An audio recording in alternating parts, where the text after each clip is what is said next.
Kasi real talk, may mga senaryong ganito. Bago pa lang maging threat ang isang bagay, hindi pa sumisilab yung apoy. Kung alam mo magiging threat siya sa relationship nyo, dapat umpisa pa lang. Hindi na kailangan umabot sa punto na kailangan, sige, entertain mo yung taong yun. Tapos tsaka ka lang hihinto kung kailang nalaman na ng partner mo. So kung hindi niya nalaman, hindi ka hihinto.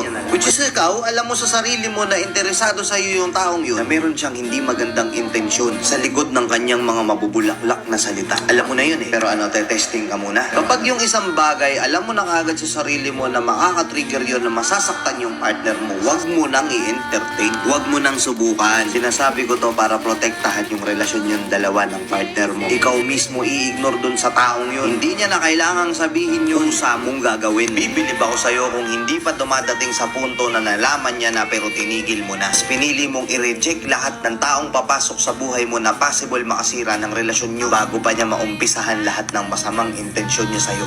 Nakuha mo?